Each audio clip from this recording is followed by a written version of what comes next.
You're a part of this meeting, go sit in this. I might actually. No. Yes, you can.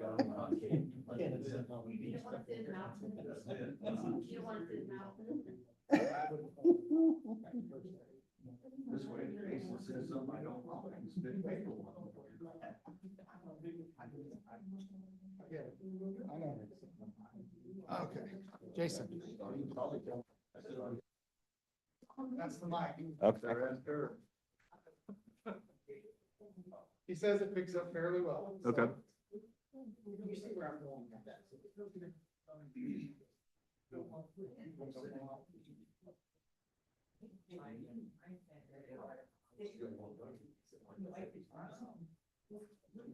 Jason, you see, I spit paper.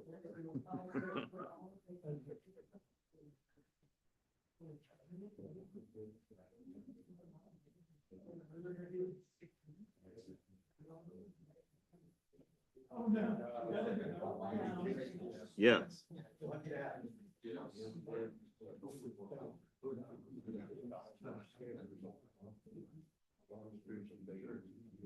Oh, really? Uh-huh. Probably looked pretty young back then, didn't it? I'm afraid what picture that might have been. That probably was very young. It was a.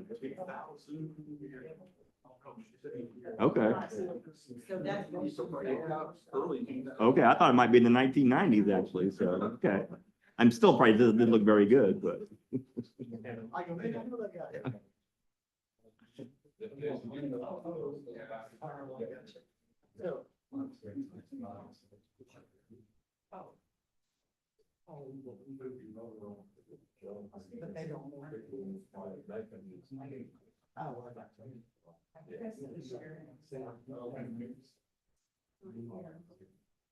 Scott's not there.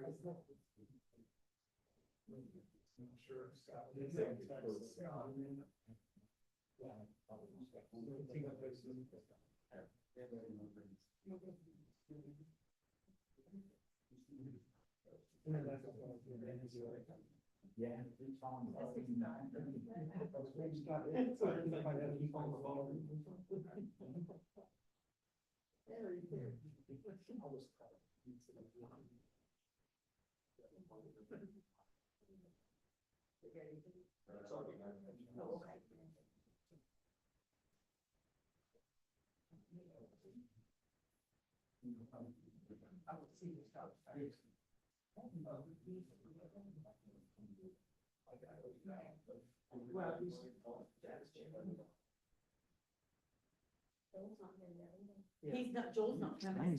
Okay, no worries, man, I know it's busy, it's a lot of them out there. All right, sounds good, I'll see you in a second. We'll get started in just a second, Scott's trying to find first part.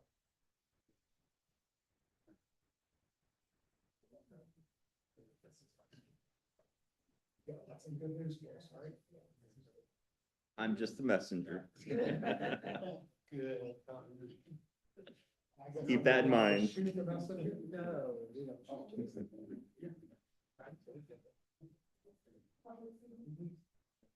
Yes.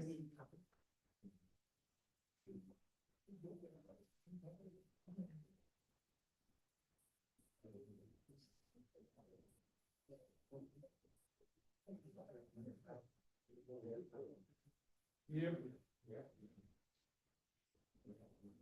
Hey.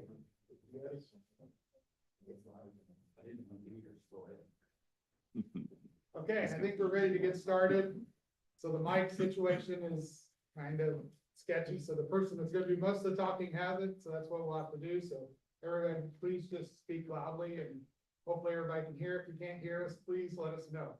So I'm ready to call the point session of the Henry County Council, Henry County Commissioners Work Session to order.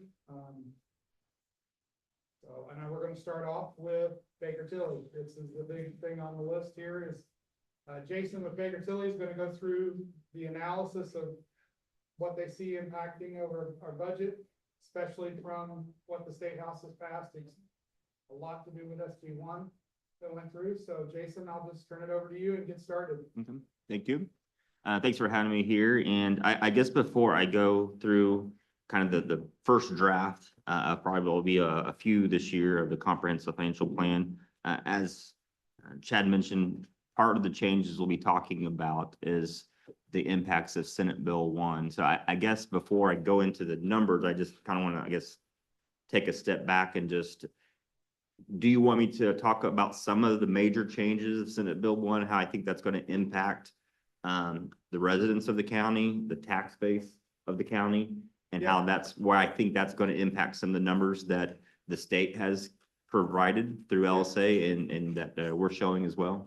I think it would be beneficial to give us that 10,000 foot view of that. Okay. And what it looks like. Well, I'll kind of step back then through a few, this time and all last year through the elections and then through legislation, one of the things that you heard over and over again was, property taxes were too high. One of the goals of the legislators and elected officials at the state was to reduce property taxes. And a couple of ways that they went about that was reducing the net assessed value of different taxpayers into different classifications. So what I mean by that, you probably received your Form 11s for your homesteads, for your houses a month or so ago. And in that was your gross assessed value, what the assessed value is going to be for 2026. Well, that gross assessed value of your house, that's not what you pay taxes on. Because out of that gross assessed value, you get reductions of homestead deductions, supplemental deductions, and that comes up with the net assessed value. And that's what you actually pay taxes on. So for instance, like $100,000 house, after the deductions, you're really only paying taxes on about $32,000 of net assessed value. For agricultural, residential, agricultural, rental property, apartments, anything in that 2% classification, this year, historically, you typically didn't get any deductions or exemptions unless the county council granted them a tax abatement. Same thing for commercial property and equipment. Typically, you didn't get any exemptions or deductions or any other, discounts unless you gave them a tax abatement. Well, Senate Bill 1 kind of changed all that. They wanted to give additional deductions and exemptions to certain taxpayers to help reduce their property taxes. Again, because that was one of the goals of the legislation, was to reduce property taxes. So for homesteads, they're going to be getting even larger deductions on their homesteads. And that's going to be phased in from starting next year, 2026, through 2031 is when it's fully implemented. For the 2% classification that I mentioned, the rental property, agricultural land, assisted living homes, who didn't receive deductions or exemptions, now they are going to be receiving deductions starting in 2026. So for instance, in 2026, they're going to be paying about 96% of their assessment. And that's going to gradually decrease. So 2031, we're only be paying about 66% of taxes on their assessment. So these things are great to the taxpayers because that's going to potentially reduce the amount of taxes they pay. But what that means to us is it's going to reduce our tax base. And when you have a reduction in tax base to be able to generate the same amount of revenue that you need, we're going to have to increase tax rates. And as you know, some of the tax rates in the county, like in a lot of other counties, really all counties, there's some taxpayers who are at the cap. It doesn't matter if their tax rates is going to increase, a penny more, a dollar more, they're not paying a dollar more in property taxes. So that just means additional losses to us, to the county, townships, schools, all overlapping tax units. One other thing that I forgot to mention for homesteads, not only are they going to see a reduction in their assessment, potentially, but they're also going to receive another credit on top of that that's going to be equal to $300 or 10% of their net tax bill, the lesser of the two. So even like in Newcastle, where because of the tax rate of where it is, even in the reduction in net assessed value, most homeowners wouldn't see a reduction in their property tax bill because they're so far above the cap. But with this additional credit of 10% or $200 like that $100,000 house that I mentioned, they're going to be at the cap at $2,000. Now they're now going to receive a $200 credit to drop their property tax bill to $1,800. Again, great for the taxpayer. They're going to see a reduction in their property tax bill, but that's $200 that now that we're going to lose, that we were receiving before. So all those things, I think could create additional losses for the county, and we'll kind of show those. One thing that's kind of, I guess the other one that I think that will impact you guys, Henry County, quite a bit is personal property. One of the major changes that won't start until 2027 is the de minimis exemption for personal property. So basically, if you're a taxpayer and you have $80,000 worth of equipment that you purchased, you can basically file an exemption and not pay taxes on that. In 2027, that increases to $2 million. So if you have $2 million of equipment, you can file an exemption and not pay any taxes, property taxes on that anymore. That, I don't know if that's a significant number here in Henry County. I know in some rural counties that makes up quite a few taxpayers. That just, again, eats away at our tax base. So I talked with the assessor and she ran some numbers and it's, our taxpayers were reduced from hundreds down to just less than 50. Yeah. They'll actually fall in the category. The impact is less because those taxpayers. And then we have, you gotta also take in the tip, which you haven't mentioned yet, but Mhm. there are several that are in those areas that they're not able to do that. Right. Won't be They don't eligible qualify. exemptions, Mhm. won't be Yeah. qualified. Yeah. But yeah, so that's, yeah, it's definitely gonna. So when you see these reductions in this report, that's where they're coming from. It's coming from reductions in assessed value, reductions in property taxes that we think that some constituents will have to pay. But what that's going to do is it's going to drive the tax rates up, and it's going to drive it to some taxpayers who it's going to have them reach the cap if they're not already there, or if they're already there, they're just not going to pay any more. So we're just not going to collect that revenue. One thing that makes this challenging is knowing really what that impact is going to be, because as your assessed values continue to grow, that's going to offset some of those losses.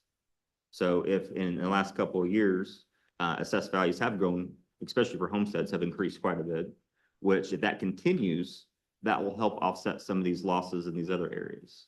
My fear is, and I haven't received your 2026 values yet, but I'm thinking that 27, 28 is not going to grow as fast as has been the last couple of years. It's not going to catch up with these additional deductions.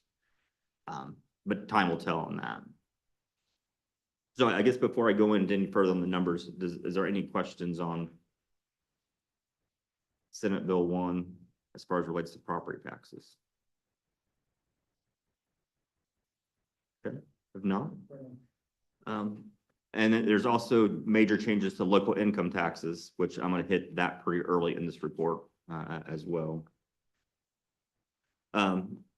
Page 1, again, many of you have seen this report multiple times, so I'll kind of just hit some of the highlights on some of the assumptions that we used for this report. On page 1, the very first assumption, the maximum levy growth quotient. For 2026, it is capped again at 4%. So again, this is how much we can increase our budget going forward. For those who are new, it's not the budget that you approve. It's not necessarily based upon your needs, your expenses, or how much you've grown in your economy, but it's based upon a formula that it's the same formula, whether you're in Henry County, Allen County, or Vanderburgh County. It's the same for a county as it is for a school, a city or township. And it's based upon the 6-year average non-farm income. However, a couple years ago, the legislators capped that at 4%. If we were able to just use the formula straight as it is, we should be able to grow our budget by about between 5 and 6% for the last couple years. But legislators have capped that growth to 4%. According to the bill that was passed in 2027, we get to go back to that old formula, and there's no cap. We've capped it at 4%, assuming that they may continue with that. So that's why you see 4% in 2025 and going forward. Have have just the net assessed values there. Those are just kind of estimates that we use for some of your funds. The maximum levy, as you know, if you look at 2022 there, you were able to collect $10.2 million. And this just shows that in 2022, 85% was allocated to your general fund. And then the other four funds, how it's allocated. We just showed the historical there. 2025 is basically what you approved last year. And then 2026, this is just an estimate based upon our assumptions. And I'll show you how we got there. But this is, I think, what I think will be helpful as you're starting to talk about your budgets for 2026 and how much, levy you need to allocate in each fund. I think this will be a good tool to help with that. Isn't the one that sticks out for 26 is the health fund? Can you tell us why that? Yeah, when I get there, Okay. I show, because we just got estimates for 2026 from the state, and it's substantially different than what we've got in the last couple of years. Yeah. Page 2, circuit breaker is about you've lost about 14% of your revenue in 2024, about 12.6 in 2025. Again, these are still estimates. I think we'll know more once we get your 2026 values. I think we'll update this because I think that will help. But right now we're assuming the increase to 14% in 26 and then a 1% increase thereafter. And then the bottom of page 2, as far as disbursements, we always assume a 3% increase in operating costs for our inflation. And I know you're going to use this to help create your budget for 2026. And when you do that, then we will update this. But for now, just for illustration, we just showed a 3% across the board, except for capital outlays. We either kept that flat, or you'll see, especially later on, we actually reduce those just so we can have a balanced budget. We'll skip page 3 because that's a summary of all the funds that we looked at, but we'll jump right to page 4. And you notice when I usually have done this in the past, I usually start with the general fund, but this year I'm starting with the local income tax funds. And that's because, as I mentioned earlier, not only did Senate Bill 1, substantially change property taxes in Indiana, but they basically just took what we knew about local income taxes, threw it out, and created a whole new system. So I'll talk a little bit about that because it's going to provide a lot more responsibility for the council going forward. So right now, as you know, we have various buckets. We have certified chairs, we have edit, we have PSAP, we have EMS, we have judicial. We're going to continue to have those various buckets for 2 more years, 2026 and 2027. And starting in 2028, all those buckets, everything that we've known for years, they're gone. They no longer exist. And now the council will be able to adopt a new lid. And the income tax council, as we've known before, or in the past, where we wanted to increase the public safety tax, we'd have to talk to the city of Newcastle and make sure that, we have enough votes to get it passed. That local income tax council will no longer exist. It will be completely up to you to vote on how much local income tax the county receives, up to 1.2%. And of that 1.2%, you don't have to share it with anyone. Right now, if you adopt edit or public safety, you and the other members of the local income tax council vote on it. County collects the money and they have to distribute it to all the cities and towns, in townships in some cases. That will no longer be the case. You will be able to collect 100% of that 1.2%. Now there's other rates.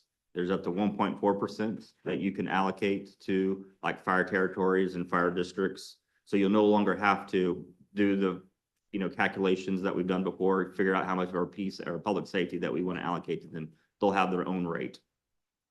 For townships and other municipalities, they'll have their own rate of 0.2%. Both of those will have to come to you, the county council, and ask for their share. Cities and towns under the population of 3,500, they will no longer get any part of the pie like they do now. So they will have to come to you and ask for income tax, and they can get up to 1.2%. I will say if cities and towns, that 1.2% if you are at your max, the 1.2%, and you adopt that 1.2% for cities and towns under 3,500, you get to keep up to 75% of it for yourself and distribute the other 25% to the other cities. I don't understand it, but that's the law. I mean, it has given the counties a lot more flexibility. I mean, really, the counties are the winners in this new lit. And then cities above 3,500, such as Newcastle, the city council will vote on their own local income tax up to 1.2%. And they won't have to share it with anyone. They'll get to keep everything that they collect. From only those inside. of- Yeah, so the local income tax for the city of Newcastle will only be taxed on those who live in the city of Newcastle. So you will potentially have, and more likely will, because I'm just out of necessity, city's gonna have to adopt their own local income tax and the county's gonna have to adopt their own local income tax. So you're gonna have citizens in the county that will pay different local income taxes. Someone who's gonna live in the city is gonna pay something who lives Could potentially outside the pay city. 2.4. 2.9 is the max. Well, if the county does a 1.2 and the city does Yeah. a 1.2. They can pay people in the 2.4. city Would be paying 2.4, Yeah. where if you live a quarter mile outside the city, you pay 1.2. Right. Yeah. And one more quick question. So with the townships, towns less than 3,500 and the county, did you say can take or must take? The 75, up to 75%? They can. Can, Mhm. okay. And is that also one thing she looked for? The townships under the. Yes.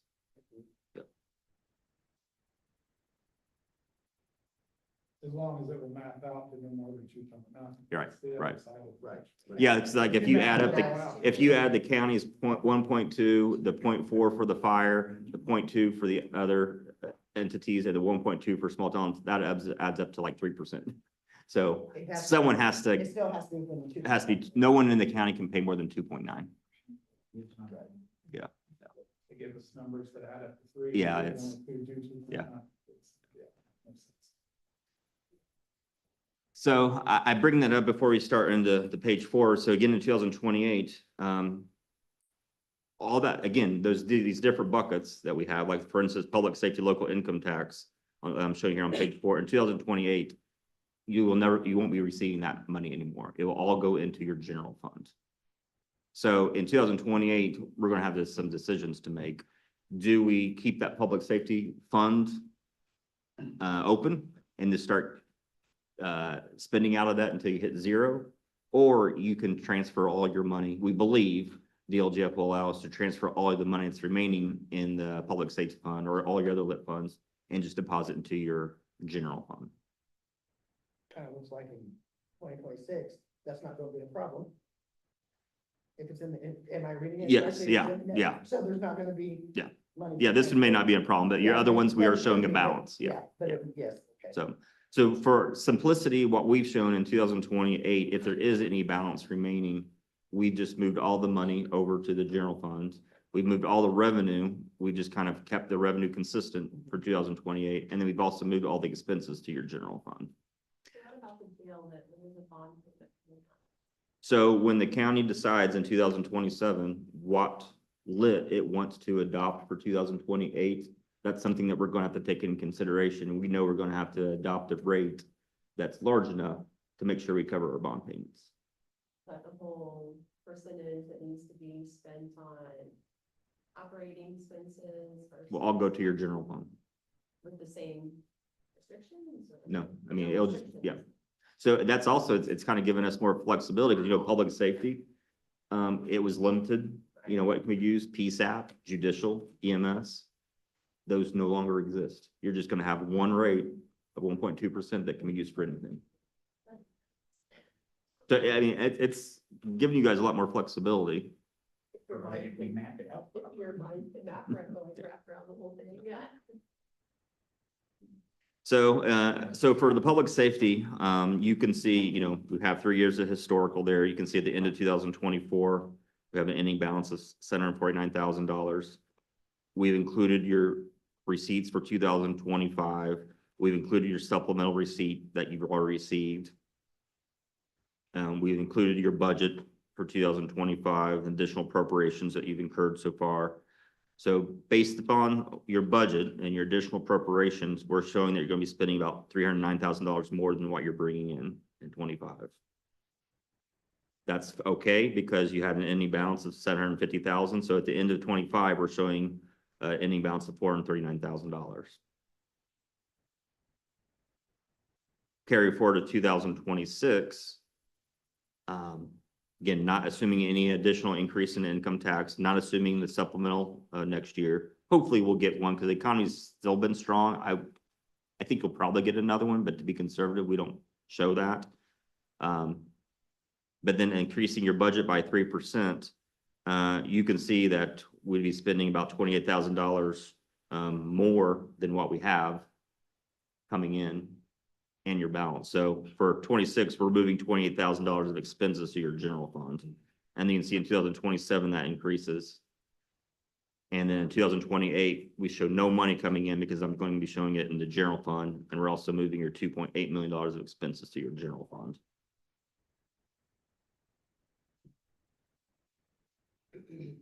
So again, as you're looking at your budget for 2026, I think the key number to look at is, that $2,196,000, $2.2 million. That's basically what, we're showing you're going to be collecting in 26. And if you want to have a balanced budget, try to keep a budget of about that same amount. Do you have an opinion on whether it's better to spend down that excess funds in these next few years, or we'll try to roll them over for 28, I think you want to roll them over to 28. just because of the potential impact? And once we see your general fund, you'll see why. Yeah. That's what I was worried. Yeah. And also, and you've been proactive, as you have increased your income tax, responsibly over the last couple of years, anticipating, the increase in costs and trying to get healthy balances. With Senate Bill 1, with all the legislations that have happened the last couple of years, and I know we've talked about this many times, it's kind of forcing us to shift away from property taxes more into local income taxes. And that's what Senate Bill 1 is going to do as well, because as I mentioned, I think we're going to see our circuit breaker losses increase more. So we're really not helping anybody. It really is not helping anybody. You're Because gonna, your income tax may potentially go more than $300, but you're gonna get your credit and your property taxes. right. So really not. I mean, a lot of counties are now looking at increasing their income taxes who haven't increased it for a while. Because they're going to need to, because of the increase in circuit breaker losses. Right. So yeah, people will see a decrease in their property taxes, An increase but in that's their- an increase in their income tax. And I bring that up because I think we've talked about this before. Income taxes is a more volatile tax Mhm. than property taxes. It takes more significant swings when the economy turns, and it takes longer to recover. So that's important when you're talking about, should we dip into our balances? My answer is no, because I think having healthy balances are going to be more important than ever when the economy does turn and we're more reliant upon income taxes.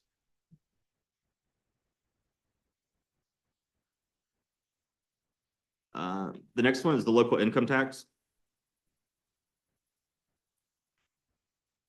Really the same thing there. I mean, this is one fund where, we pretty much had a balanced budget. Some years we've had positives, 24, we spent a little bit more than what we brought in. 25, based upon the budget, we're anticipated to, see an accumulation a little bit, about $100,000. In 26 with a 3% increase, and no supplemental, we are seeing a slight reduction, but again, very healthy balance. But so what we're showing then again in 2028, we're moving those $2.6 million of expenses over to the budget, or to the general fund budget. We'll be moving the $2.3 million of revenues over, and then that $2.5 million ending balance, I have that being to the general fund. But right now, I mean, you can kind of see for your budget for 2026, even if you had a budget about $2.6 million, with what we're thinking you're going to collect, you have more than enough to cover that. Going forward.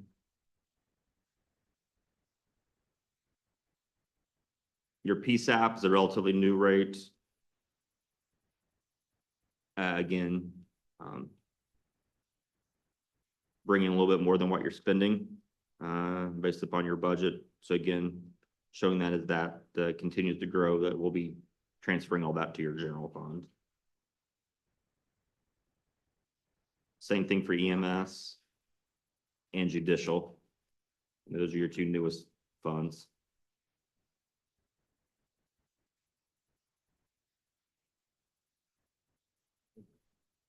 So I know I kind of went over this kind of quickly, but any questions on the thought process behind those?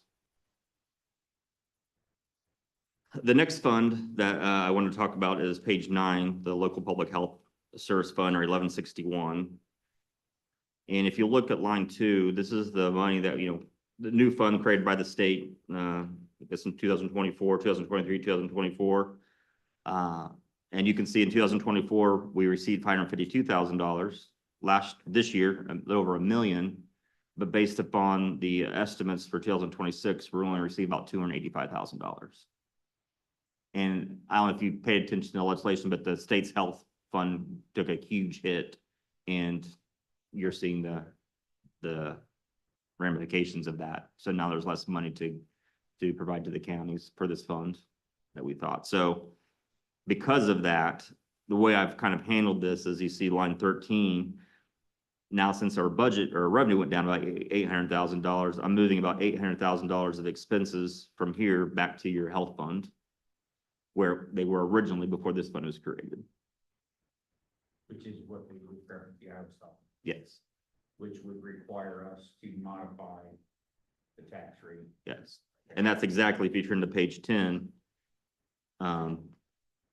So in 2026, if you look at line 2, the amount of levy that you allocated to the health fund was about $271,000 in 2025. Now I'm showing that you're gonna need to levy about $1.2 million to be able to cover your current expenses, plus what we're gonna have to move over from the state health fund. Which that means that's less levy that we can allocate to the general fund. So that's why you see that significant Stop you there decrease. Because Angela Cox has a, Had the WTF look on her thing down. yeah. Hey, Jake, Hi, how are you? good. So, you just said that like, we're obligated to make up this loss that Governor Braun took from me. And therefore, that is not how I understand that. I just got told, see ya, fix your budget, cut staff, cut funds, cut everything to live within your means. Which is what I did. So is that correct? Well, we're gonna have to cut somewhere. Because, I mean, Okay, yeah, so yeah, that's the I'm not looking at alternative. these people asking me to come up with the $1 million that was just, it's not there. So that, I mean, that's the alternative, is we're playing a shell game, moving levy from one fund to the other, or we're gonna have to cut costs. Either in your department or some other department, because we just lost $1 million. If you Don't cut, have you a heart cut a attack lot. yet, I've done cut it. You Yeah, guys she's- are screwing No, I know. with it. Jason didn't know, that's why this Okay, works cool. like it did. All right, She came to us with a plan 2 months ago or whatever it was, and said, look, they cut the Health First Indiana Fund. I'm going back to a previous budget and building from there. We're going to have to do away with some of the things that we were doing with that Health First Indiana Fund. So I have not seen Angela's budget yet, but I've seen past budgets, and I have every bit of confidence that she did everything she told us she was going to do, and has conformed her budget to way less than what you had to give. that's fun to make sure. Yeah, no, I wasn't aware, and that's why I said this is probably one of many drafts. Yeah, okay. all right. Because I wanted to show, kind of like if it didn't change, if it went to the general fund, we could sustain that. We could do that for a couple years, but saying that it's not sustainable. So this may be something where, like we've talked about before, maybe we don't need to cut the budget back to 2023 levels right away. Maybe we can sustain cutting it something less. Less. Yeah. Which will come with, I'm sure, budget talks. We'll have to. Time to do that. So I think this is what will be helpful to determine, okay, if we cut it to whatever number we agree, yeah, we can maybe afford it in 2026, but what does it look like in 27, 28? Yeah. So that takes us to page 11, the general fund.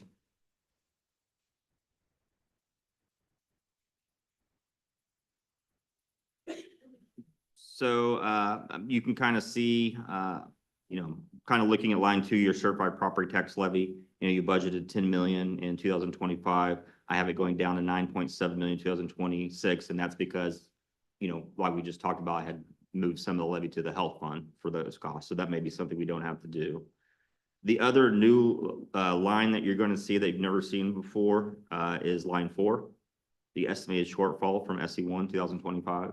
So this is kind of a combination from some of the LSA numbers, some of our own work. We're still kind of tweaking our analysis because, as you can see, we really have to create every tax parcel or tax bill for every parcel in the county to figure out how it's going to change. So that's what we're doing right now. But based upon our plumb, and I think it's going to change once we get 2026 values as well, because I think it's going to make it not as bad because values have gone up. But I think that's where we want to run some sensitivity analysis. Okay, what if it only goes up 2 or 3% going forward? But based upon what we know now, we think we're going to lose about $510,000 in 2026. So basically means increased circuit breaker losses. And then you can see that gradually increasing each year as those phase-ins occur that we talked about. So by 2029, we're looking at about $1 million of additional loss. If you look at line 15 that I have highlighted there, you can see your certified shares, 5.6 million this year, staying constant. And then 2028, it jumps up to 11.9 million. Again, that's because I'm transferring all the other lit from all the other funds to your general fund. And then you can see line 30, 31, and 32, that's where I've moved, all the expenses from those funds, either because we couldn't afford them, or in 2028, just all the expenses from the funds that no longer exist to your general fund. And then line 39, you can see a transfer about $3.1 million. That's what I think the balance will be in those funds, that the lit funds. Again, we'll add that to your general fund. Largest chunk of that is the bond required for the jail Mhm. that we're required to keep on hand. Does that change at all? I mean. Well, is that kind of our internal where we try to keep, because you should have a separate debt service reserve fund that's in a separate fund outside the general fund.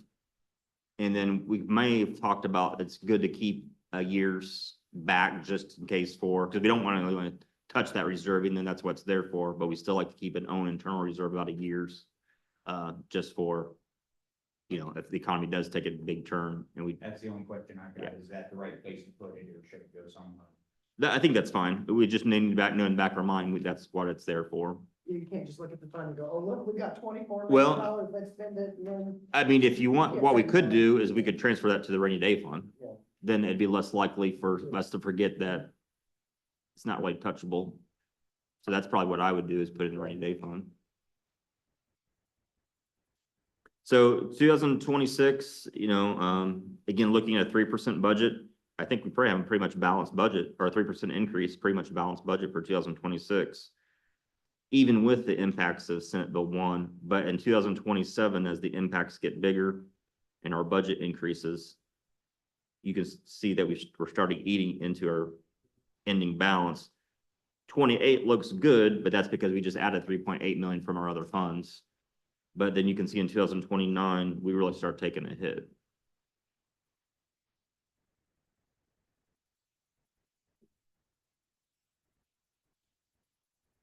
From 2027 to 2028, when the lits change, the effective lit rate outside of the city of Newcastle will, if we were to keep it the same, we could map it to the new categories.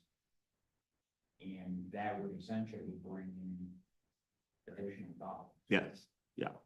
So this preparation though doesn't account for any of that at all. If we were to do nothing, the amount of revenue coming in from the lits that we have and not increasing at all, and I've got a lit map Mhm. for myself.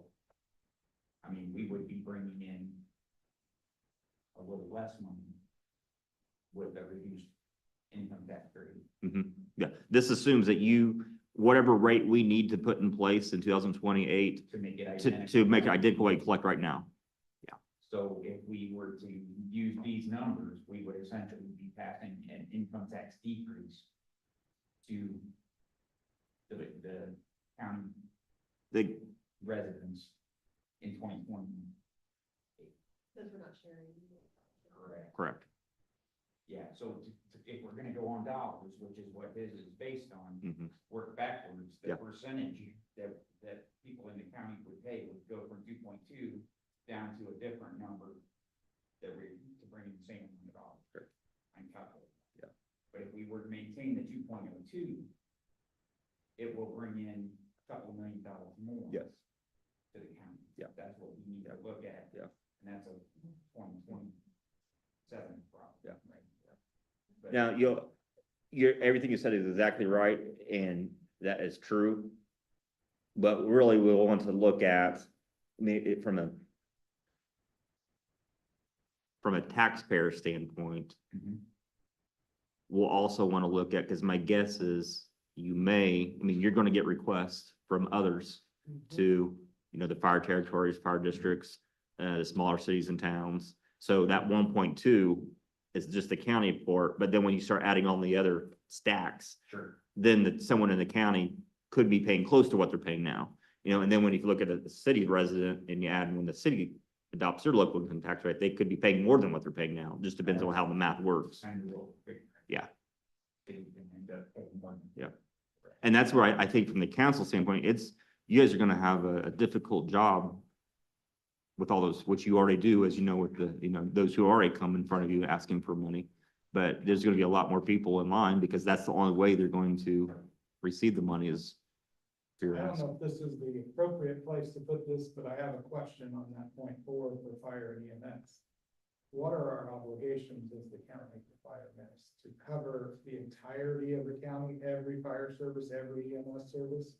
Or what are that's what I haven't gotten a clear Yeah. understanding of in asking questions to several folks. Because obviously that's a down the road thing, but that's something we're gonna have to take into account, because if we've gotta cover the entirety of every fire service in the county and every ambulance service in the county Mhm. in its entirety, I don't think 0.4 is enough to do that. Yep. So. I think I have the answer to that, but I want to hold off and be definite. But I think responsible, or reason I'd say that, yeah, I want to hold off on that. I mean, I know there's been some, even cities and towns that have said the county responsible for even, their police and fire. But yeah, I can get back with you on. We're gonna have additional Yeah. conversations today about fire and EMS in this meeting, so Mhm. I'm just trying to. And I even thought, this is all, brand new, and it wouldn't surprise me if it does get tweaked between now and 2028. Because, and I haven't ran the numbers, on the mayor still here or not, but I ran some numbers from other cities and towns, and if those cities and towns go up to the max 1.2%, I'm estimating that they're gonna collect less than what they do now. And in some cities and towns, it's millions and millions of dollars less. Just because the way the math currently works now and the way it's gonna work under the new method. And so it wouldn't surprise me if things get tweaked, because I just can't see some cities just reducing their budget by $10 million overnight. Senator Ross, I've had several conversations, I know with myself and Commissioner Gallagher, and he said, don't look past 27, 28, don't look past 3 years, because it'll change. Yeah. I mean, he's like, it'll change. Yeah. Between now and 2020. But So, how it will change I for the agree. better or worse, I don't know. yeah, I don't know. Yeah, yeah. He didn't say better or worse, he just Yeah. said it'll change Yeah. between, I think it will too, but Yeah. in what way, I don't know. yeah. But.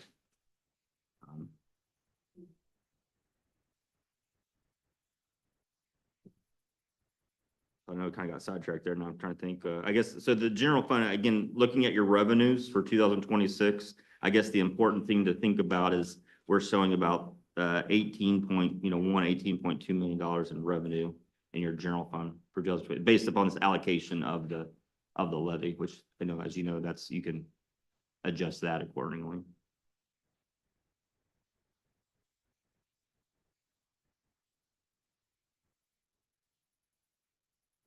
So any questions on the county, the general fund?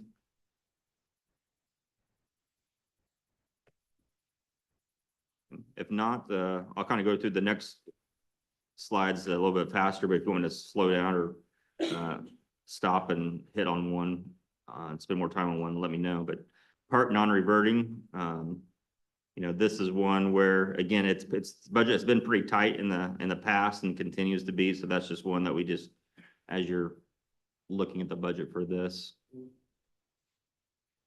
to keep a mindful eye on that, there's not much ending balance there, and it's not going to take much to go over. And we're showing, you know, based upon a 3% increase in what we're currently allocating, we do go in the red in 2027.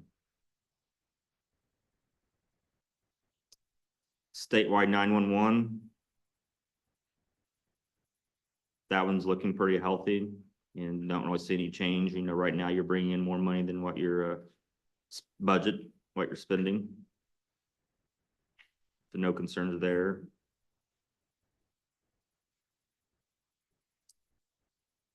CUMCAP development.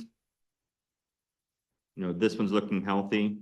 This one's it's really going to be a lot dependent upon, because this is really based upon your tax base. Your rate is what it is, and it goes up and down based on the changes in your tax base. Right now, I kind of kept it flat, again, hoping that the increases in trending, you know, the adjustments that Jody makes is going to help offset the decreases due to Senate Bill 1. Time will tell whether that occurs or not. But right now, you know, you're looking at $600,000 ending balance. So you do have some room if the tax base does decrease. Cume Bridge, page 15, which is also in your maximum levy. You know, we're showing a budget of $900,000 this year and had additional appropriations of $256,000 this year. So based upon that and what we're anticipating to bring in, we're only looking at about $91,000 ending balance in your Cume Bridge. So again, if you keep your property tax levy the same going forward, we're only going to be able to afford about $500,000 of capital expenses each year out of your Cume Bridge fund. Hey, Jason, Yes. I think that $900,000 was an error that DLGF corrected down several $100,000. You might ask Debbie or somebody else there.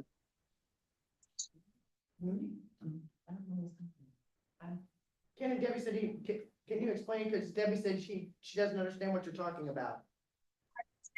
Cume Bridge, we had $900,000 showing, and that was adjusted down by December quite a bit, several $100,000. I'm not sure that 900,000 is an accurate current 2025 number for Cume Bridge. I think DLGF adjusted that down. They found some error in calculation somewhere. And in the documents we have show 480,000 or 452,000 at the end of this year. Yes, that would be more like what we ended up with. So I don't think that 900,000 number is accurate, Jason. You're talking about capital outlays for the 900,000, aren't you? Right. He's talking capital outlays for the 900,000, not revenue. Oh, okay. That's different.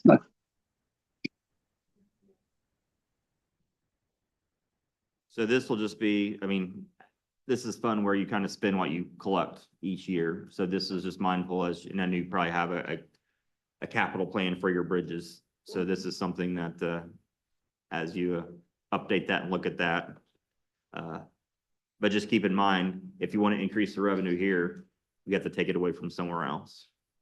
So while we're on this subject, I know when we come to a meeting prior, you were working with Lisa to see if it was possible to bond for bridges. Did Lisa ever? No, she has not. I will ask her that question again. Because I know it was a very convoluted, messy, possible, Yeah. potentially possible thing, and she was working through it, but yeah, you could. Yep, answer I can do that. question. We appreciate it. Next fund reassessment, it's doing, you know, it's doing well. And I think this is one where, you know, typically not all the money that's budget is spent each year. So it has a healthy balance. But we are showing that it dipping down over time with a 3% increase. And the next couple of funds is your highway fund. So this is one where I think we'll need to be very mindful of the budget for 2026. Because based upon, again, this is page 17, 1176 and 1173. It does look like in 2025, we'll be ending with a positive balance, but we're eating into our cash balance by quite a bit if you do spend everything that's in your budget, which you did increase your budget by quite a bit from 24 to 25. From 2.3 million is what you actually spent in 24 to a little over 3 million is what we're budgeting. So if you do spend that and then increase that, you can see in 2026, we can't sustain that. So that might be one where we may want to spend a little bit more time if we really think we're going to spend this amount in 2025.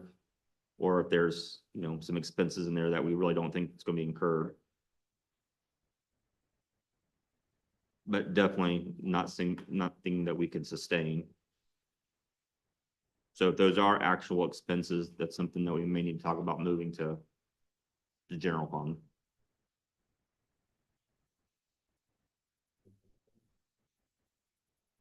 I don't know, any thoughts on the highway? I know we've discussed this over the years. 98% of the complaints the county gets in the commissioner's office when I was there was the road stuck. So, still, I still get phone calls as a council person that's for roads being bad, so. I don't think we can cut that anywhere. And local road and street, the next one, again, it's another kind of a fund where you spend what you collect. So we just reduced the amount spent, the capital outlays there on line 10, just enough to keep a balanced budget. And same thing for your wheel tax. Showing that we can't keep that same budget going forward. So I just decreased the amount spending for capital outlays to about 1.7 million to keep a balanced budget.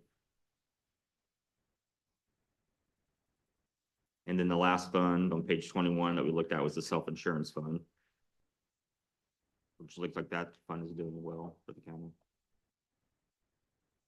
Yeah, Josh Eshel just told the commissioners in the commissioners meeting that, end of the year was $750,000 in the black from budgeting, below what was expected, so.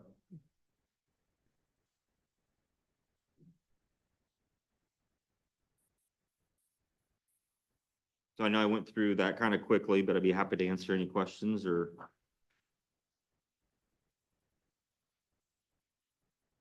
Really, just kind of summarize what I'm seeing so far. Highway department is something we're gonna take a close look at. Health department is something we're gonna take a close look at. And the general fund, while impacted, isn't absolutely annihilated. No, especially for 2026, I don't see a lot of changes in 26 because Senate Bill 1, it's getting phased in. So there's gonna be minor adjustments in 26.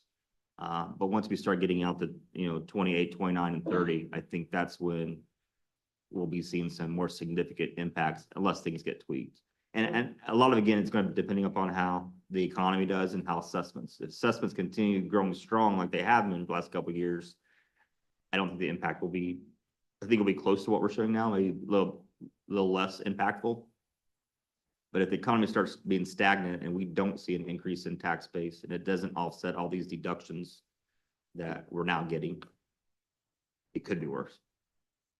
Well, but that's also when we get a rewrite, we have to rewrite all of it. We have to redo all that. For the local income tax. So it's gonna change no matter what. Mhm. So, but the big impact over the next 2 years is obviously the highway department and health. General fund. Well, paying attention to be mindful of the general fund cannot deplete it so quickly. And be mindful when all the money comes into the general fund from the other funds, that there's still obligations to all of those other things where those funds came from. You have to, Yeah, because if you look at the general fund, again, it looks, next couple of years looks good. Mhm. But then if you start looking at 29, you're going from a $10 million balance to a $7 million balance in 1 year. We're showing that on line 41, we're spending about $3.3 million more than what we're bringing in. We can do that for about 2 more years. And then we have some issues. again, we'll have the ability to increase our local income tax in 28 and help offset some of that. And I'm not showing any increase in lits right now. Well, I think it's hard to guess that far out, 'cause like Bobby said, Yeah. I feel pretty confident things are gonna change too, when we get to that point. You didn't shift any of the shortfalls for the highway department into the general fund over the next 2 years. But you did the health department. Yeah. And that's where I wanted to see, just because I saw in the highway department, there was a pretty significant increase in the budget from 2 million to 3.3. I wanted to, before I made that change, to see if that's really what you think the actual budget will be for this year going forward. Because if it is, I think that is something that you'll want to consider. There's some For your major budget. projects that have to get fixed. I mean, there's roads closed. I think Brady and then, right, we have 4 roads closed right now. Three roads closed right now with the potential of another one. Because of bridges needed to be fixed. And a lot of that is, I don't know, it says it's under personal services, so that is probably, Right. You can't not pay that unless you start eliminating positions, so you'll have to move it to the general fund. And then the, EMS, you didn't increase that at all, and we know we're staring down a significant increase in that next year. Yeah, I haven't, So that's where the general fund impact we had with that. Can you talk about the impact on building the bond for, as we talked about, maybe the bridges or Mhm. this hypothetical, we had talked about like $5 million bond, and then we said, well, let's wait and see Mhm. how these changes impact.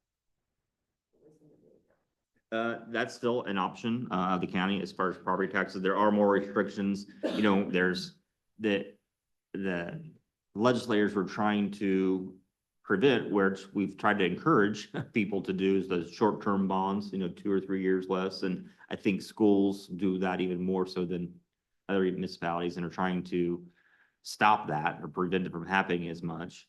But no, we can still issue those short-term 5-year bonds to pay for capital expenses like we did for the courthouse. We can still continue doing that. What's going to be a little bit more difficult, one thing I didn't mention earlier, one other big change under current law with the local income taxes, with the new method is, right now, you make a change to your local income tax, it stays in place until you decide to change it again. Under the new law, the council is going to have to come back every year and approve the lit rate, even if it's the same lit rate as before. You have to have a public hearing and do that. That makes it very difficult to issue bonds from local income taxes, because who's to say the next council or 5 years down the road says, no, we don't want to raise it. Well, that doesn't give bond purchasers much security. So we're still going to be able to issue bonds, just maybe all property tax bonds, with the intent to use other revenues, which would include the lit. And so we'll still be able to do it. It just makes a little bit more work on the front end. Those bonds we issued in the past for the courthouse remodeling, those have been property tax Mhm, based yes, bonds. yep. Yeah, and you like, I think 2 bonds outstanding, they go out a couple more years.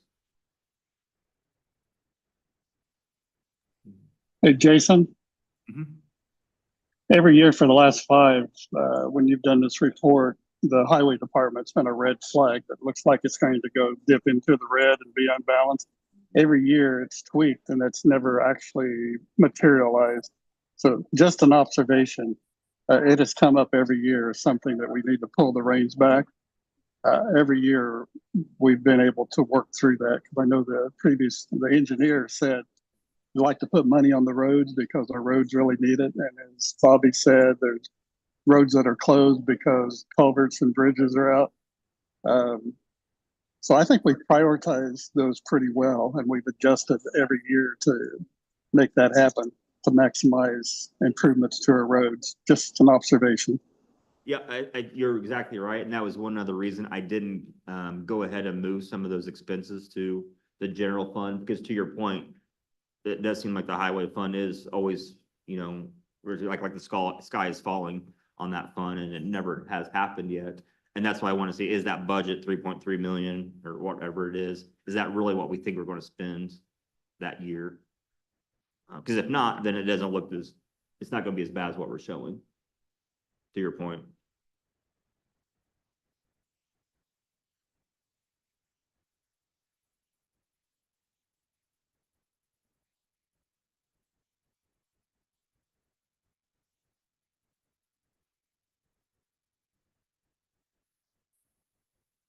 And that's one thing, you know, with your EMS or your jail, and I think we've talked about this before, and it could be the highway too. You know, I know one community I work with, it was for a city, they always had positions in their budget that never got filled.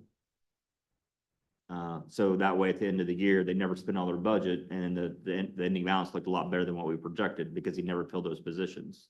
That works until you finally fill those positions, and then it doesn't work anymore. So that's something else to keep in mind, you know, as you're, you know, doing your budget. I think that's part of the position with the park also. The park has not had a superintendent for most of this year.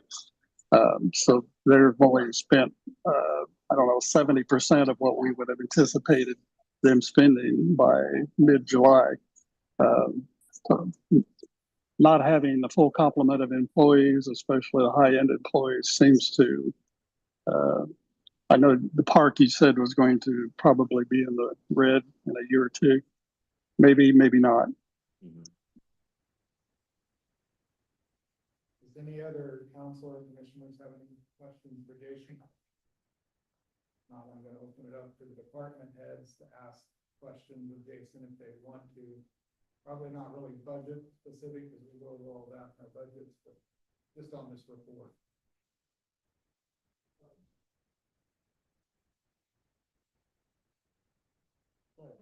I also You're don't good?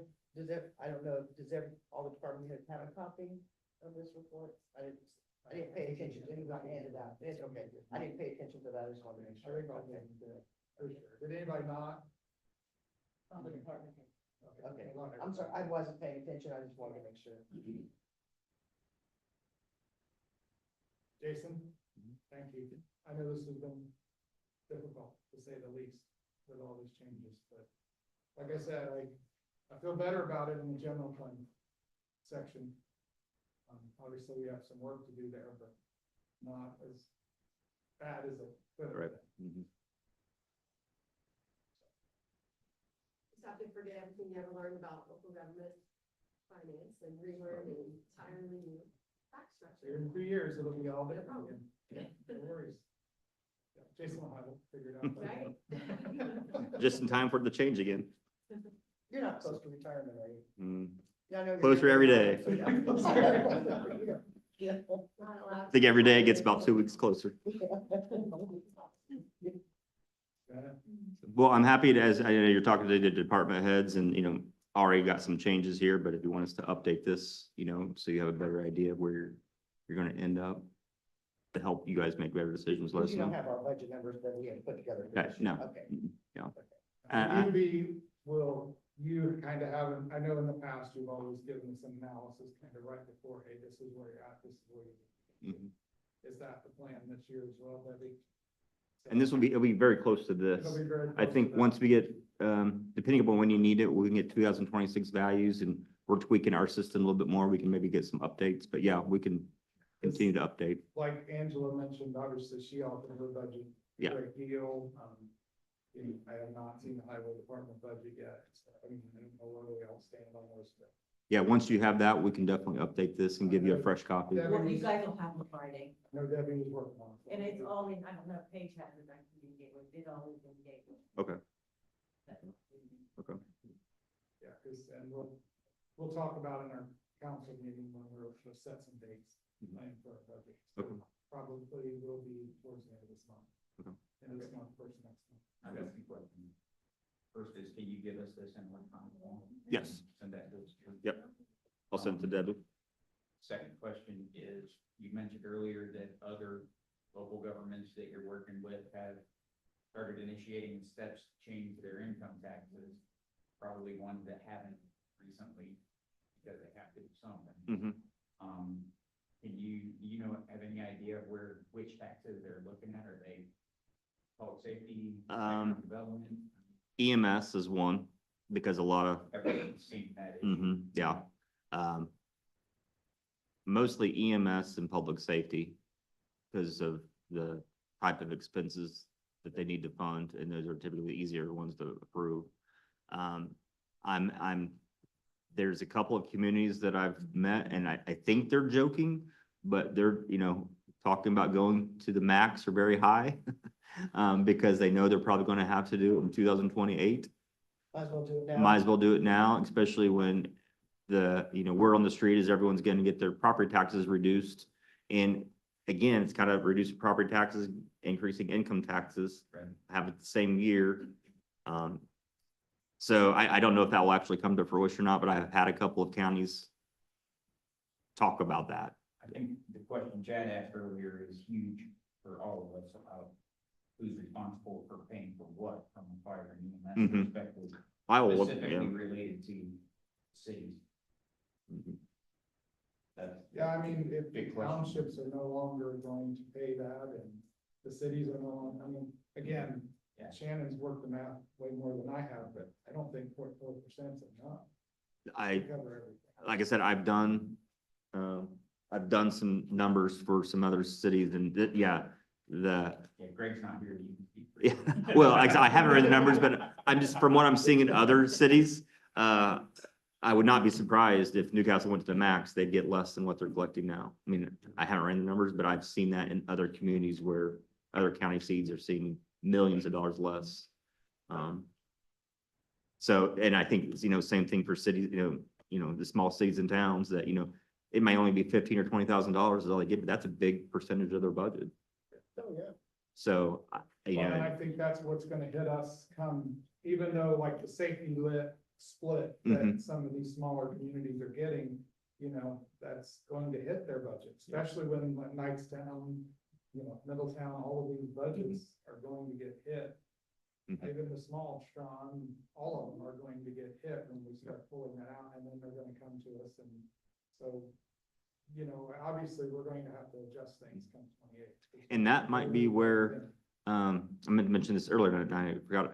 This might be where, that 0.4% or, you're responsible for, all the EMS and what have you, that might be where we start having agreements with the smaller cities and towns and say, okay, we'll grant you the lit, but then have a contract with us to help, provide that service or what have you. That we may have to get some creative things like that, which I know you guys have somewhat done with the city in the past, but we maybe have to do that with other entities to be able to maximize some of those rates. Might have already been suggested. Okay. So, I think Jason, and there are several counties that do, several Mhm. counties that. Yep. have Yeah.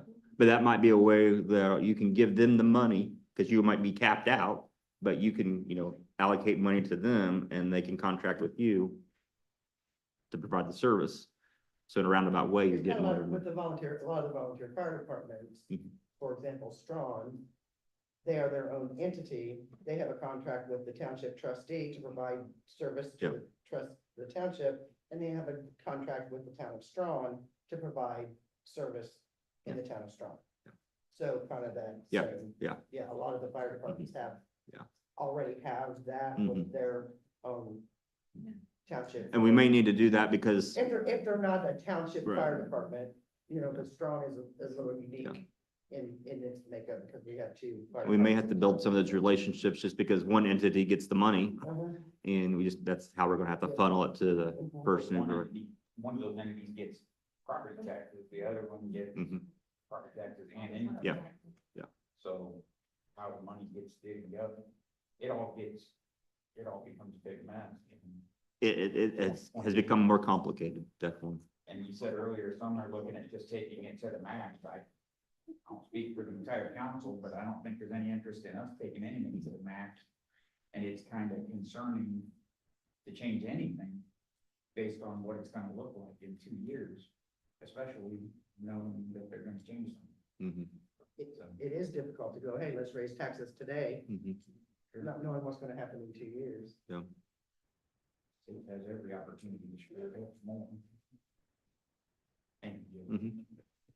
Thanks, Jason, appreciate the time. Yes. Okay, the next question, kind of on the agenda, I know for the council's perspective, was to kind of see where the commissioners were with EMS, because we have our budgets coming up towards the end of the month, and we need to start planning what we're going to do as far as budgeting, because, I mean, right now, you know, the safety that brings in 450-ish thousand, or, excuse me, EMS. And right now, that's divvied out to the city, and the county gets a portion. But obviously, depending, have you heard any more on the rates? Have you guys looked into any additional options or what the plan is? Because we need, I mean, obviously, we've got a very short window here. If we want to adjust, which I still, Debbie, have you heard back from them? No, I have not. Jason kind of agreed with me. He's thinking that maybe. So the rule of thumb now is that since we took this body took a first bite at changing the lit this year, we won't get an ability to change a rate this year, is what we're being told. More than likely, we will not, we did not, but we voted and then rescinded to reallocate. And because. That we was did- from in January, February, whatever it was, for the deal. Okay, I And got the you. state statute only gives the tax council one bite at the apple a year. Now, Debbie has been working with the LGF. They feel like we can reallocate the funding, but we will not be able to pass an additional lit or change our lits in any way at all this year. It's kind of the lean right now. That's not 100%. She's still waiting to hear back from the council of the DLGF. But more than likely, this body and the tax council, which is made up of the county council and the city council, mostly it's made up of all the entities in the county, but the city of Newcastle and the county council will hold more than a majority. And that's historically been who votes on these matters. And it does not appear we're gonna get an option to adjust any of the lit taxes, whether it's the PSAP, the EMS, safety lit, or any of them this year. Because of that. And so, we need to understand what impact EMS will have on our general fund, because right now, there is not a line item in the general fund for EMS. You know, it's coming out of the EMS lit. And that EMS lit is 435,000, I think, off the top of my head. So, which may tick up a little bit next year, so let's say 450. If the initial number from the city was significantly more than that, I think they came back with a secondary number of 6.25. Is that what I remember? 615. Six? Okay, so, which is still more than double what we're paying now, so we're gonna have to accommodate for that additional funding somewhere in the general fund. When our general fund basically at best is gonna be even, we won't see any kind of an increase or anything. So, just trying to get a heads up on what you guys' plans are there and where. I don't see how we can't fund both. I just don't see it. I mean, I know you're telling me the money's not there, but I just don't see how we can either, if the city's gonna wind up saying we're not gonna go outside city limits if we don't fund them. Our service right now, to me, is financially solvent, so I don't see any reason why we would take money from them either. And if we do, then we're at the mercy, even taking the safety lit that we give our EMS, it's still not gonna hit you the target that the city's asking. So we're still gonna be behind the 8 ball. You're gonna have to come up with money somewhere. I'm not sure where that is yet, but. So, and I know they've been working on something to help ease this a little more. That it's not, it's gonna be moved. If you can't really- I don't, first of all, correct, I don't think anybody said not fund it. I said, I'm we just need to trying to know what figure the out. plan is, because we need to know if you're planning on funding 615,000 to the city and 100,000, 100 and whatever thousand it is to the Henry County, which is 750,000. We need to know a number is what I'm asking. I'm not asking, because we don't get to make that decision. We just have to figure out how to fund that decision. That's where, that's the decision falls on the commissioners, not the council. So what I'm asking for as the council is, we need you guys to give us direction on what the plan is and how much money we need to figure out how to fund. Now, you're not wrong. I mean, Jason just showed us the numbers. At best, we're even. So if we have to come up with another three or $400,000, then we're gonna have to cut $300,000 or $400,000 from our current budget, which is not chump change. So we are going to have to make changes somewhere in our current budget to do that. Because because the initial thought of some of us on this council was to look at potentially making adjustments to the EMS slip. But if that is not an option that we have this year, then we're going to have to find a way to fit the So number That's that what you. you just said, change what the plan was that we had, because that kind of puts up in what we were gonna do. Yeah, because We've been all working together, Andy, Shirley, Phil, from Like months. Middletown, you know, and ultimately, the EMS, race the EMS lid is a great answer, unfortunately, but if we do that. And the concern with doing that, and that's the reason I asked Jason the question I did about the .4. Because I've not gotten a good answer on what our limitations are, or what our expectations or requirements are for that .4. Because in 2 years, this all is moot anyway about raising, we could raise the VMS tax to the max, and in 2 years, it's all moot anyway. Because we're limited to that .4 for all EMS and fire. And it's all in the same bucket because of the way the state changed it. So that's the concern with, that just depending on the EMS lit, it may not be, we need to look beyond it too. If you're making the assumption that we cannot raise the tax, that kind of changes what they've been working on. And if that number 615 is the actual number, I don't know. And there's no way to raise the tax, we're just gonna have to figure out where to find it in the budget. I mean, there's no other option, unless I'm wrong, and I can totally be wrong. But if there's no way to raise the tax, and the number stays the same or in the general vicinity, Yeah, I think the mayor, that's maybe Steve, had a conversation on meeting. right. I'm just pointing to you, just Yeah, because, sure. which shirt do you have on today? I'm wearing both hats today. Just because, maybe there's something that the city and county can work out somewhere else. I don't, I'm trying to stay in my 2 lanes. Yeah. I think for 2026, it doesn't seem like an option to me to do any drastic changes. We can't stop working with Newcastle. And I would like to see us proceed with with the current Newcastle contract, if it's 615. I'd like to continue the current level of funding to Henry County EMS. I would like us to start as a group meeting regularly to prepare for what 2027 looks like. If that is gonna be a tax change. I mean, I can give you what we drew up, it does include that, everything that you requested, everything you requested, we probably body. It's got all of that, it's got that it can't raise more than 15%, it's all based on though, we raise that tax. So I mean, it's basically was something that showed we were all committed to not turn around and drop. Like there wasn't the threat of we're gonna pull out. They just put something in writing, which is, I don't even know what to call it. I'll say it, a memorandum of understanding or something to Right, that I mean, you effect. guys can have copies of But it. you have a total dollar cost for. I mean, we just estimated, we took basically what, Shayna's numbers and up to that 0.1% and then ran numbers off that, and then included everyone. That included Shirley and Middletown. Yeah, Shirley and Middletown. In the past, Yeah, they did because- not receive those dollars. Cause they Yeah, do but provide they're- ambulance service too. They provide the Yep. same service that we Yep. all provide. Yep. We need to probably be And if they don't, then it increases our contract price with Newcastle. I think it's Although the contract, the way it sits today, says not the way it's written now. Middletown and Shirley stop. Newcastle has to take the call.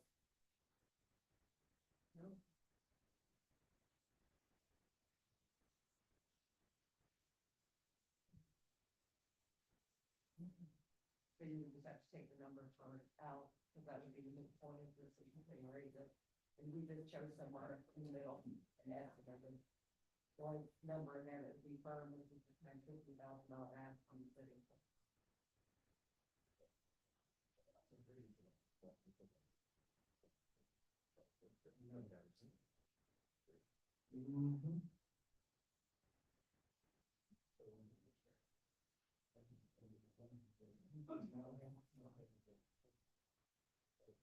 Shirley and Middletown have seen this. Yep, they've all been working together as a group, which I commend everybody for coming together. They've been working on this for a while now. Bill wanted to be here, but he just cannot take off. Right, Yeah. right, so, I commend the fact that, Newcastle, Henry County, Shirley, Middletown have not become territorial and a me first. They've all worked together as a group to do what's best for in all of Henry County, so, Thanks, it's all, I mean, all that. yeah, I appreciate that they work together. And we all came together, and I mean, Brian came to the office the other day, we sat down and we worked on putting this together. This isn't, we're obviously no attorneys, I'm sure there's a lot more that needs to be added to this. This is just to serve as an idea of what, you know, can hold checks and balances can be in place between all services. You know, that way accountability can be held, and the biggest thing is not having to worry about that, hey, you know, what if they just say they're not gonna do it tomorrow? And that's what, if you look at. And not just saying that, hey, Newcastle's gonna say that, hey, what if? That's all, Shirley yeah, says, it's you know for all, what? everybody, yeah. We're out. It holds everybody to the same standards. And that's what the notice requirement is down Not that I in think we're gonna Newcastle's do part. that. Yeah, it's happened. Right. It happened. It happened. It hurt a lot Yeah. when it happened. Yeah. So. So I have one question.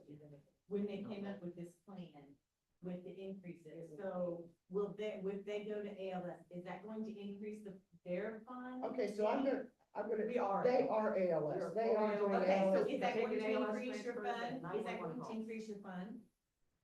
What? Is that going to increase your fund any? Are you gonna bring in more money by being out? Absolutely, we already are. So, Because right now, their fund can't, we pay their salaries out of lit.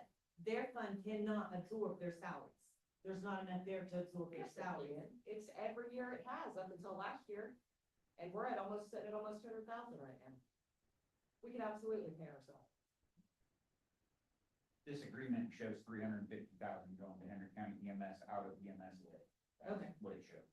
Okay. What's the dollar amount now? It goes 170. 170. Right. Well, I don't think that's what it came up. Well, What see, else? 300 And goes. it's to only the talks city. about the meeting and then whenever the tax actually went into place, it ended up being a little. These are all estimated, yeah. Yeah, I think it was. 477 is what. Yeah. I think, but so what, your guys' salaries were budgeted in All there? I know they pay for us is our Lucas and I salary and. The rest is in reserves in that fund. Yeah. Right? Yeah, it looks like probably about 100. And their salary, social security, and per. Right, Probably and the about rest, 140. whatever might be remaining is in the balance in that split fund. So what's the change in service from the 170 to Full ALS response. full ALS? Okay, so we're gonna explain this because a lot of people go, ALS, they are ALS because they're doing ALS transports out of the hospital. There's a difference between ALS and ALS 911. They are not doing ALS 911. If for some reason you guys got completely backed up. So their terminology is different. ALS, yes, they are doing ALS. 911, no, they're not. Kind of Not sort less, of. we're called, Not unless they get backed up and they call. which we do, there's confusion that we do 911, you'll see us bringing Hoffman City and county a lot, but those calls don't go through this. Right. They're the Which I nursing would homes. say, I looked at the last 6 months, we've done about 130 of those. Those are out of Those private calls, they call us. That's directly. right, that's people that want to call us out in the county, that's a lot of different things. And typically we'll get that whenever somebody's wanting to go to Ball Hospital, you know, we have a patient that's got some GI problems and they know that the Henry County Hospital doesn't have that capability, and they want to go directly to Ball. Brian's not capable of doing that frequently due to their call volume, and that was something that would change.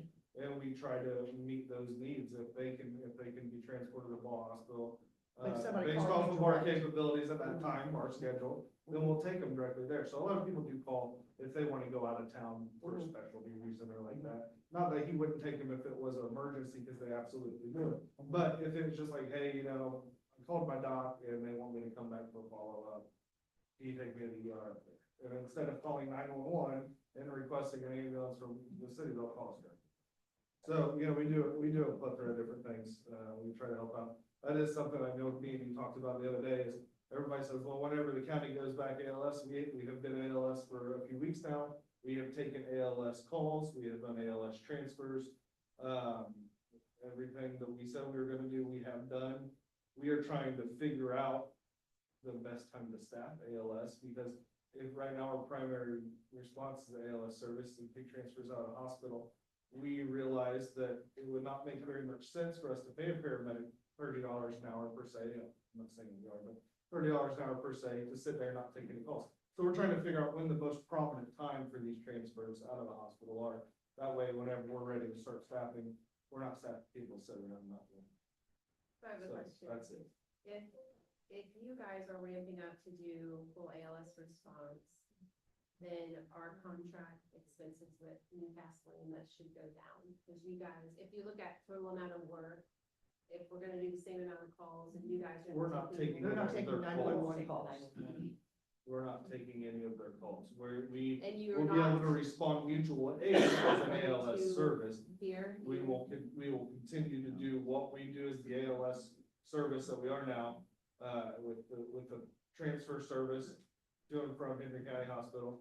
And then we can respond as an ALS intercept or an ALS truck if they need us to, or even if Shirley or Middletown needs us to, I can respond with my squad as an ALS intercept.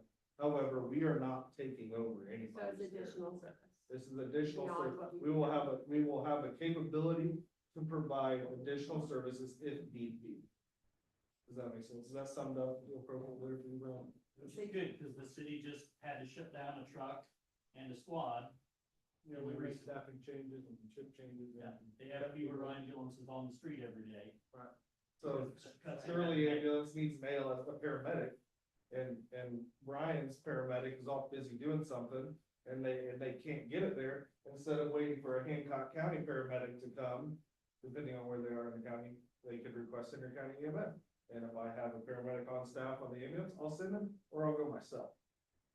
And so that is, right now, all that we have for mutual aid is a BLS ambulance response. So we are increasing our services per se. We're not taking anybody's service area over, but the capabilities of the level of care that we have and can provide will be. That's been in process for a couple of years. It's a very long process, long and agonizing process, and we're They very put glad together a it's- plan in 2021 and said that they would be back ALS in less than 5 years, and they did. ALS, not 911, ALS, and in less than 5 years. They've been working on this for 5 years. So Or what almost five. happens, sorry. Mhm. What happens if you don't get the additional funds from 170 to 350? What does that do to this plan then? It was early changes. This was based on increase, so you could meet the city. And then we brought in Shirley, and, I mean, we're gonna operate with or without it, honestly. But we're not gonna operate full 24/7 ALS and have medics at $29 an hour. That will have to build up to that, it's like we built up to having BLS 24/7. I've got to bring the revenue in to be able to put that in with medics. I think the same goes for Middletown and for Shirley, that if this tax is not implemented, you guys operate just how you operate. What we're hoping to do with this is to help Yes. our service. Right now, when we didn't pay anybody to be there Monday through Friday, I've got one EMT Monday to Friday that I pay to be in Shirley. Mhm. Before I paid him, I could pay all my expenses and have money left over to put towards equipment. Now I'm breaking even. So if I can do this, that helps me break even better so that I can continue to replace my equipment. I've got a 20-year-old truck, 19-year-old ambulance I'm gonna have to replace. Not making any Right. extra money, I can't replace that truck. So this will help us with personnel and be able to finance the continuing replacement of aged equipment. I think Middletown's in that same boat. They're a little healthier than we are. They've got a bigger run response. So they're doing the same process, being able to help augment our staff and replace equipment. So what if we said hypothetically, we can only take the 350,000 hit to pay Newcastle the additional funds, and these improvements need to wait 1 year to raise the tax? Is We're that gonna do it for another what- year. Shirley does the same thing. They don't just, I'm sorry, because I know a lot about, and Andy knows this, I know a lot about emergency services. If they don't get another dime, they're not gonna go, I'm out, I'm not servicing this area anymore. I'm gonna take my As basketball costs and go increase, home. we're gonna have to reevaluate. But- 1 year's not a problem, Right, but we gotta, Right. we gotta look long. I know the budget keeps doing this, but expenses keep doing this, and volunteers are getting harder. Yeah, I think that, I mean, we're probably the same way. Really, and he summed it up way better than I ever could. This money is gonna help, but you know, we're expanding our services. And we will be bringing in more money. We'll also be spending more money on medications, on ALS supplies, ALS equipment, on cardiac monitors. All the contracts that we have to keep in place to make sure those are serviced. Wear and tear on our trucks because we'll take even more transfers. So I mean, yeah, our services will increase, our revenue will jump a little bit. They will also cost us more money to pay paramedics and to provide them the equipment to do their job. This will help us continue that and to have almost a reassurance that if we have an ambulance that breaks down, it's not gonna close the door, we have money to figure for the wear and tear. We can start working on getting new trucks in on a schedule instead of running them until they just don't turn over anymore. This is, I think Bill, he got, wanted me to speak for him since he couldn't come. I think Bill's kind of in the same boat as Andy, you know? This just helps them be able to guarantee people. They still rely on volunteers, just like Andy does, surely, you know? This will help If us they- stay solvent more or Yeah, less. if they can't sustain that or make that better, where nobody else has to go up there, Newcastle, Henry County, Shirley, up Middletown, you know, they're hoping to be able to supplement that where they can staff, pay people more. And staff the which takes the burden off of Takes the real Newcastle, burden off them. quicker response times. I don't think that Bill's gonna say, well, if I can't get any money this year, you know, especially knowing that kind of looking forward, which is kind of how we've all been talking, you know, in the past. Trying to look forward and check on. And like Mandy said, this is just a starting point, to start a conversation. This is nothing Oh, yeah. in stone, and obviously legal would have to add all this stuff, and, you know, if this was something that just to start, the conversation. So if we said, the commissioners are gonna ask the council to budget an additional 350,000 for Newcastle, and we're gonna start meeting monthly to figure out what the tax rate needs to be next year, what the service agreements need to be next year, so we're ready for the next year. How does that land on those of you who are? So keep in mind, Susan, that we would not be able to pass the rate until next year, but I we're know. not going into effect until 27. But then come 28, it totally gets revamped again. So that's the tricky part to this puzzle. I mean, I know the commissioners, I think this is an excellent idea. I'm glad you guys have been doing this. I think this honestly could have been done a long time ago, but I think it's great. I'm glad we're working towards it. Unfortunately, with the limitations that Debbie's telling us, the state's saying we have at this point, passing the tax is not enough. Coming up with 300,000 is gonna bite hard. Coming up with $700,000 is going to be very, very, Well, that's very, what I was very saying for difficult. this. Just an additional 300. For next year. Yeah, additional 300, but I mean, if we had to come up with. Oh, yeah, no, lots that, to do I think this is don't know and I if- think they understand when not being able to increase the tax, that this is not going to happen for 2026. I think Andy understands that. Everybody understands that won't happen for 2026. Yeah, cause the quick math is this is a little over $1 million, is that right?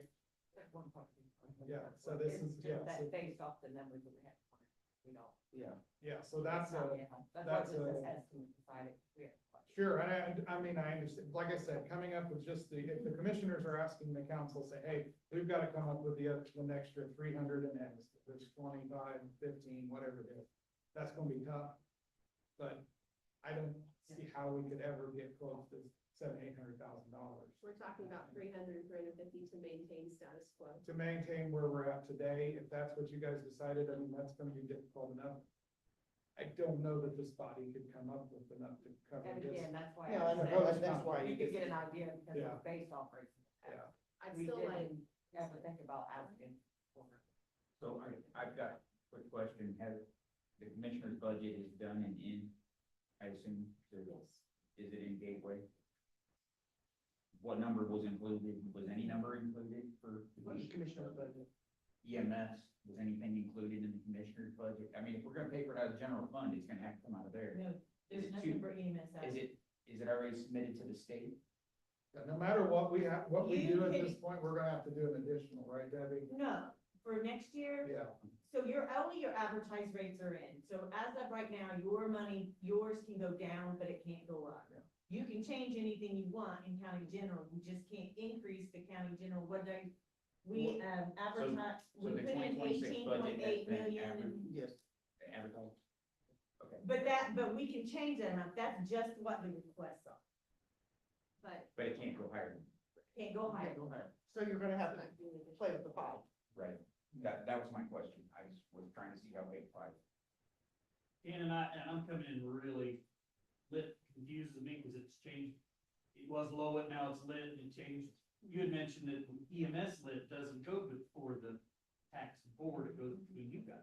Right, this So council, that's changed now? no, Not it doesn't change, but because of the mess up with the volunteer fire department lit, which I still have issues with that, and if it were up to me, I would litigate against the state. Or How you if gonna they pay choose for it? us not, well, that's a good question. Get Joel to volunteer his time. Yeah. Because we made that change and then withdrew it, they're telling us that you only get one chance to pass a resolution per year. state statute only gives us one opportunity to address lit taxes every year. And it's so councils don't do it on the regular and just constantly change. Right, I get that. So they only give you one shot at that. And we weren't even trying to change anything, we were trying to fix what they They're did trying to wrong. fix what they screwed up and then, Yeah. When you're talking about county general, to remember, 27 pays instead of 26 next year. okay. So you either leave their salaries the same, and then it'll be cut each pay, or you fund the extra pay. But there's Which is- 27 pays next year. Significant, right? Increasing it, it's increasing it about 4%, yeah. Almost 4% increase in personal services next year across the board, and that's the biggest line item. So that's a whole nother discussion we haven't even gotten into. I just wanna make sure you guys knew that when you were talking, that there's 27 pays I mean, next year. Yeah. We really, You're welcome. we set up salary, though, we set up an annual salaries, right? Mm-hmm. So it's set up as an annual payment, but we then have to decide whether we're gonna give everybody an extra week's pay, extra paycheck. Cause they want, I mean, what they want is the open plan for budget. I was hoping Brian thinks the mayor come down there. Listen, I'll just be 100% honest. I told him 2 days ago, was I here place Monday? I said, you need to figure out what that number is. And, you know, I got not a lot of response. I didn't get a, this is what it is, you know. I got a, okay, so I think it's worth, you probably know. And I'm not saying that I want to put you guys on the hot seat and have to have a number today. I'm just telling you, we're gonna start our budget sessions in the next Time to 2 have- weeks. Well, and I or 3 think we weeks. assume over the next. If you do that, week. I'm gonna tell you, I don't have a number today. But I mean, I know we've have been a- talking about it for months now, and we don't seem any closer, so that's why I wanted to make sure we have this discussion, because I think it was. Nobody wants to be that dog, so. Yeah. I would just Well, make it's the gonna be assumption for more, now that it's gonna be it's not, 6:15. And we're gonna continue to work on our plan, Shirley, Middletown, and Home City, and Henrytown, and that's, no matter what happens here today or this budget year, we've gotta always all still work together, and that's in our visions. Yeah. I think it's a great idea for you all to have like an interlocal agreement with each other, and, I mean, it works, and I think it would be great. Unfortunately, this just, There is kind of sort of. I'll say, when they came to me with this, I thought this might be the saving grace for everything, but then we just told them to do the tax.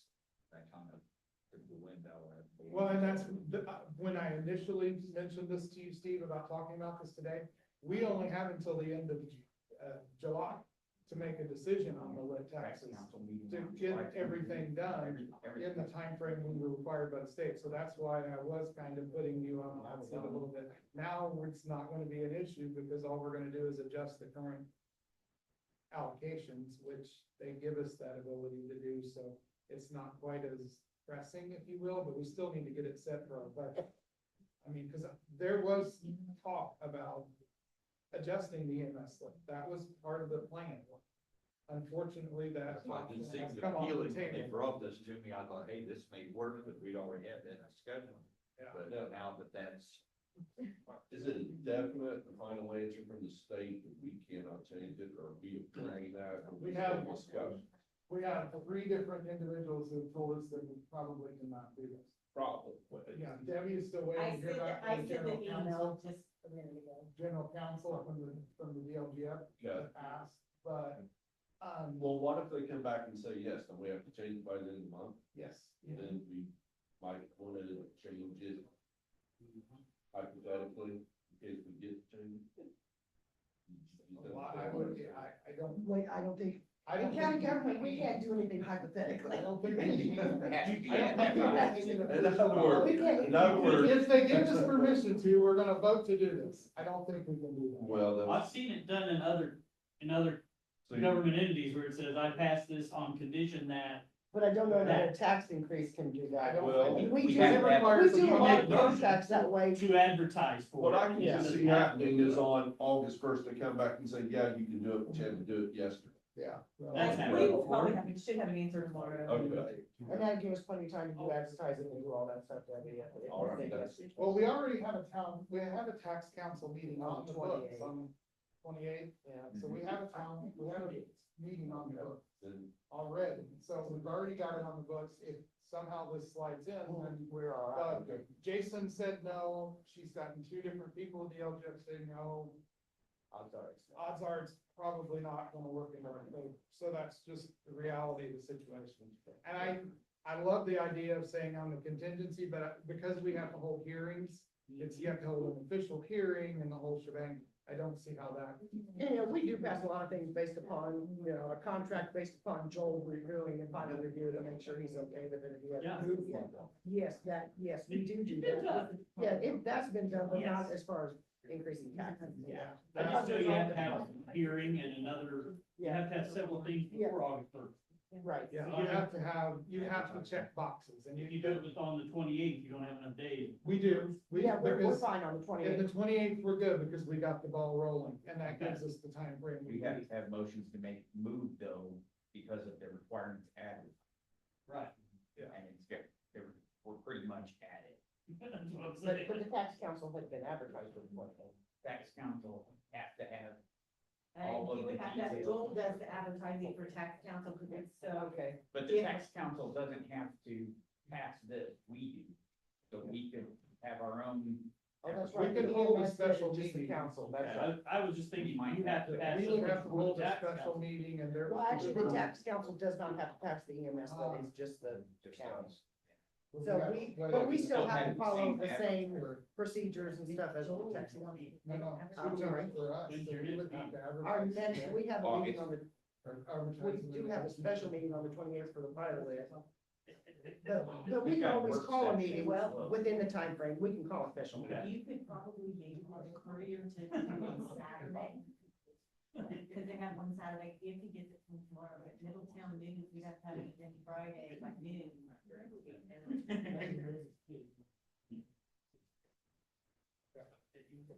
So we could look at that in our regular meeting if we wanted to pass something and schedule a meeting and then cancel it.